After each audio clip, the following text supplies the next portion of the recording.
Our phone conversation this morning with Indiana Area Superintendent Michael Vuckovich is brought to you by Marcus & Mack, a law firm representing injured people. Let's say good morning.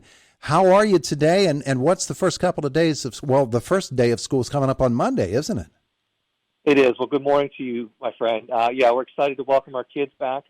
Kids will arrive on Monday. Our teachers have been here since the previous Monday, working hard. We're ready to open our doors and welcome everyone back. Well, it's going to be a good time and a good year, and so much a different year from this time last year when we were looking at so much uncertainty. There's still a lot of uncertainty about how we move forward and do so safely. I know that that's been a big concern of yours. Absolutely. Look, Todd, the first thing we want to do is recognize everyone has different feelings, thoughts, and emotions, and we don't want to mitigate any of them. What we're trying to do is build a plan that allows to recognize everyone's thoughts and feelings the best we can while keep our kids safe and, most importantly, keeping our schools open as well. So we're going to go one day at a time, but there are a lot of feelings, and we want to make sure we recognize them. We hear people out because I think as government officials, or in this case in a bureaucracy or a government structure as a school board, we have to be good listeners, and we want to hear everyone out. And we're going to try to do our best to reach out to everyone and address their concerns the best we can, but that's why we gave people some options as well, because we know these are tough decisions, and we want to be considerate and compassionate to everyone's needs the best we can, sir. Absolutely. All right. So the real reason I wanted to speak with you today is something that actually finally hit the website, and we also have paper copies here at Renda Broadcasting, and a number of other areas have them as well. The school district is taking a survey of folks who have real concerns about what's happening within the elementary school system for Indiana area. Parents, teachers, staff members, community members. How do you want the future of the elementary school system to work for the Indiana Area School District? This sounds like it's a very important discussion, and maybe a step that in the past the district hasn't taken when considering what to do with the elementary schools. Tell me about this survey. Yeah, Todd, I think you hit it right on the head when you said that, look, maybe we haven't done this in the past and we need to look at it.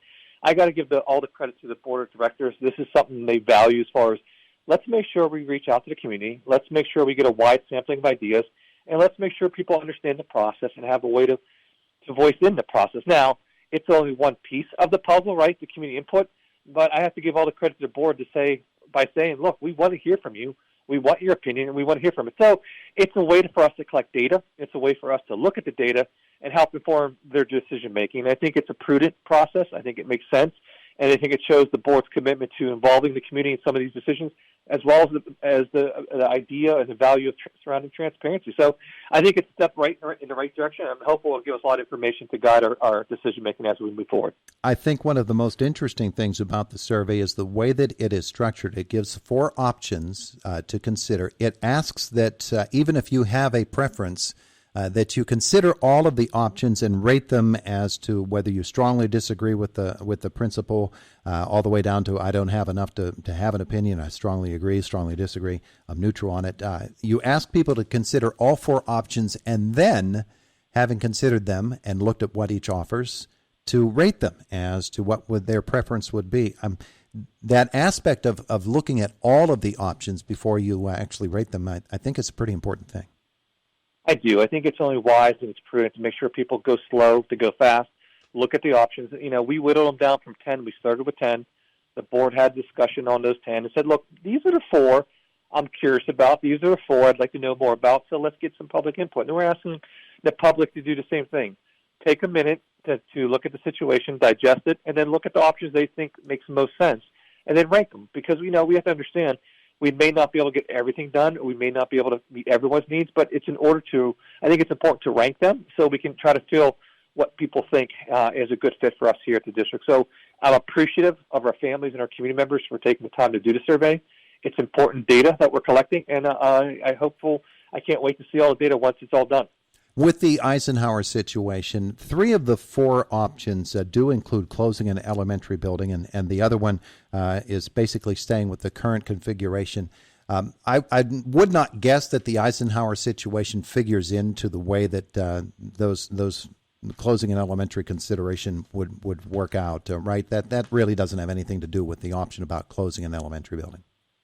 Yeah, from my perspective, my purview, I don't think it does, but that's a decision for the board. I think, we value our neighborhood schools, and we also have to recognize and come to reality if you look at the most recent census data, our population has decreased over the last decade or so. We have some, times to really see what we need to do to right-size the ship and be fiscally responsible while providing, the academic programming and supports kids need. The thing I'm proud of for the board of directors is, look, they're saying we haven't reached a decision.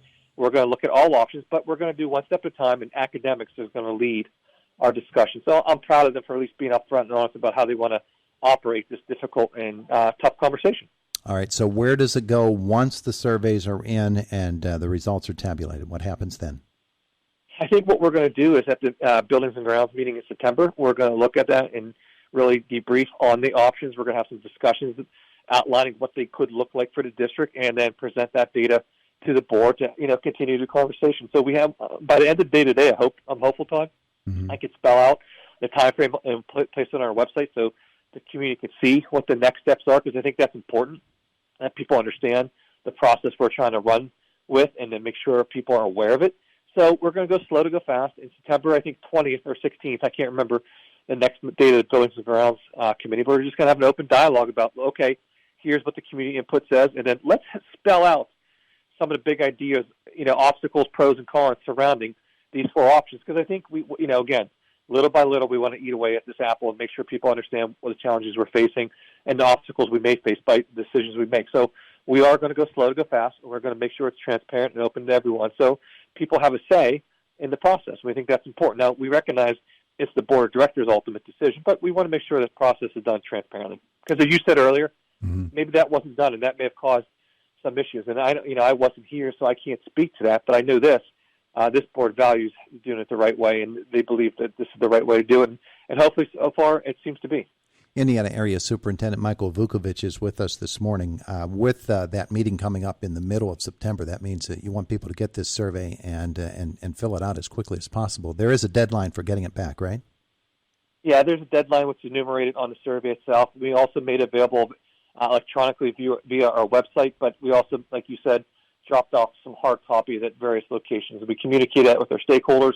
And also, Todd, it's important to know if anyone wants a hard copy sent to their house, just contact my office, and we'd be sure to do that as well, because we want to make sure we have a far reach, cast a wide net, and that people have input in the process. Yeah, one of the things that I touched on, but I think maybe you could develop it a little bit more, you're not just asking parents and students, you're asking parents of children, teachers, staff members, and community members and residents who live within the Indiana Area School District. It's important not to leave those folks out of this conversation, isn't it?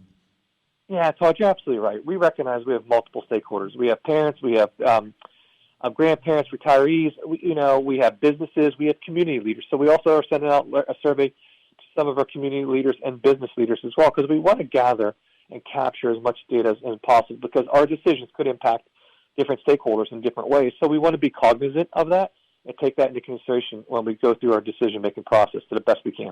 Now, this concerns the long-term future of the elementary school configuration within the Indiana Area District. When school starts on Monday, of course, the elementary, because of the Eisenhower situation, the elementary is going to look a little bit different. If folks are not aware, how is the elementary system working in Indiana Area?